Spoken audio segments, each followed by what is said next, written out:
Hi, thank you for being here. I'm very glad to be here. Sorry about my shoes. I realized I was wearing clogs and this was making too much noise, so thus the bare feet. I'm a little concerned that this might be a little heavier than the other presentations, so please, when it gets heavy, look at my pink shirt and hopefully that'll cheer you up.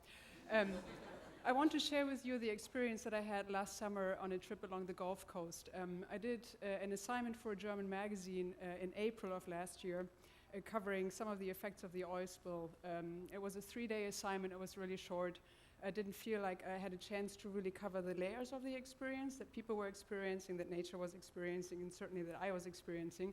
So I wanted to go back on my own accord and travel from Sarasota to New Orleans, Sarasota being a place where I assumed that the beaches were still clear, New Orleans being the place where, as you know, the oil had really hit hard in the Mississippi Delta and surrounding areas.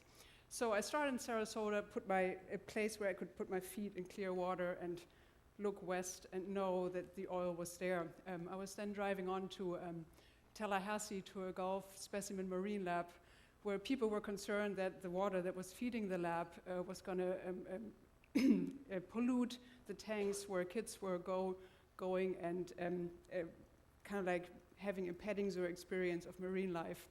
The next stop and the next layer of the experience was going to Pensacola, where I found the first protesters. These were people that were protesting every Thursday afternoon at a bridge that went across to Pensacola Beach. And it was really the first level of experience of, wow, this is what it's like for these people. They live there, they're dealing with the oil, and they're protesting about it. So it was kind of gut-wrenching to hear these people talk about what they were experiencing there. And also, in Pensacola was the first place where I saw the split between what I know what was happening, what I was documenting happening at the time, and how people were reacting to it. And the previous image is kind of like one of those signposts. There's a little kid hanging his angle gear into the water fishing while the booms are trying to keep the oil away. At the beach, people bathing, surrounding them, people who were cleaning up in little shovels. This disconnect between the experience that the bathing people were having, are still trying to have a vacation moment at the beach, and the cleanup work that was already happening. In Pensacola, I had a chance to take a flight over Pensacola Beach and into the ocean a little bit. A gentleman who was carrying along parachute jumpers gave me the opportunity to fly along, and he said, well, you're going to see oil. And I was really excited to see oil. Excited sounds wrong, but as photographers, we want to know what's happening. So I was really excited to see it, to kind of get a reference point for everything that I had experienced so far. So this is the oil. And it was frightening, especially after having walked the beach for an afternoon, seeing people take a swim, enjoying themselves, and then have this bird's eye view of going up and then seeing it in the distance, yet knowing that the experience down here was about laying in the sun and bathing and feeling the clear water, yet up there, this is what was coming. It was a very challenging gap to bridge. And then again, of course, you know, as a photographer, we look for patterns. So this is kind of a beautiful, scary pattern of booms in the Pensacola Bay.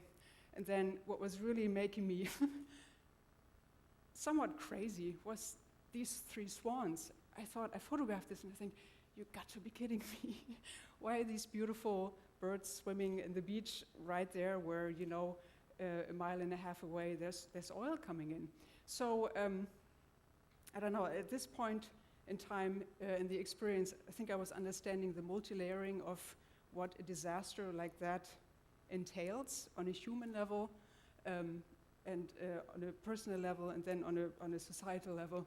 The next stop was Dauphin Island. This is kind of like in contrast to what I saw at the beach of Pensacola. This is oil that has come in mats, crude oil, and dried. And driving up to this piece of beach where this oil had already started to dry up, I thought, where are the people? Like, where's the cleanup crews? But of course, you know, nobody's swimming there, so of course there wasn't a public display of we're taking care of the situation. So it was frightening and disturbing. And this was certainly the first time that I saw oil in the marsh and tar balls in the water. And this might be a good time to look at the shirt. It was certainly a time where I felt like, God, somebody please tell a joke on the radio. These were tar balls on Dauphin Beach, and like 100 meters down the beach, there were people teaching their kids how to swim. I thought, how is that? And somebody walked up to me and they said, well, the city government told us swimming at your own risk, so it must be okay. So there. The next stop on my trip was a stop at Fort Jackson. Fort Jackson, the pictures from Fort Jackson are probably the pictures that you've seen a lot. This is the Pelican Rescue Station, and it's one of the places where BP kind of has taken it upon them to really regulate the flow of journalists in and out of the place, and certainly one of the places where human concern regarding the oil spill manifested itself in that volunteers cared for animals that were covered in oil. So something was being done here, essentially. While the oil was spewing, this was a place where animals and natural things were taken care of. Yes. What that experience was, it came on the heels of me trying to get into a BP staging station, which is where BP keeps their booms and collects their fishermen, and where boats go out and run the booms out. And there was no press access at the time. It was really hard to get into these places and talk to people because, of course, BP did everything to keep people away from those areas, so no conversations could happen. These are cleaned pelicans. The interesting thing, I don't know if you know about this, and that this was very heavily sponsored by Dawn, which, funny enough, is an oil-based detergent. So it's kind of, what? I mean, really. And of course, driving down the Mississippi Delta made me realize that this area had just, 5 years ago, been hit by Hurricane Katrina, and those effects are still lingering. And here's another manifestation of this layering. This is kind of like the swan picture. It's like, and then there's a rainbow. And this happened right after I went to the BP staging station and tried to get access. It's like, you've got to be kidding me. This is a gentleman. This is the last piece of the trip. This is Phil Simmons, a farmer, an oysterman, a fisherman, somebody who had not yet signed on with BP. I don't know if you remember this. A lot of the fishermen started to work for BP because, of course, they couldn't fish anymore because the water was oil soaked. So they signed on with BP in order to supply income.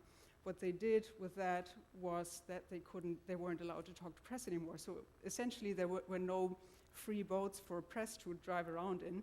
And the people that did drive around in boats were sponsored by BP or paid a wage by BP. And he was one of the few people that hadn't done that yet. So he took us into the marsh and into Bay La Batre, which this was oil that had hit there 3 weeks before we got there. And it was essentially the first time we saw oil, that I saw oil up close and personal. And if you remember those two images, the image with the water being really, really smooth, and then with the water being really, really ruffled, that was a stretch of water we drove across, and we kind of like came out of this ruffled water and then went into the smooth water, and everything started to feel really, really heavy and dense. And I asked him, what is this? And he said, oh, this is oil. Oh, this is oil. And it looked kind of beautiful. I don't know, unfortunately the picture is past already, but it looked really beautiful and solemn, but it was oil. And then the rough patches right afterwards, it was like a minute afterwards, that's where there was no oil. He went with us there and showed us this oil. And I guess if I were to draw a conclusion of this trip for myself, it was, as a personal experience, I blogged about the whole thing, which was a wonderful addition to picture taking. I usually don't blog, but it was great to write about the experience, is that to understand the different levels of an event like the oil spill really brings it home on some level. And so the innovative, inspirational part about this might be please look at the human level of things that are happening in the world. There's so much happening right now, and I think it's hard to kind of digest it all and take it in and bring it home. And maybe one way of looking at what is happening in the world is to make it personal. And I try to do this with this trip for myself and feel enriched, disturbed, but better for the experience and more inspired to do more like this. Thank you very much.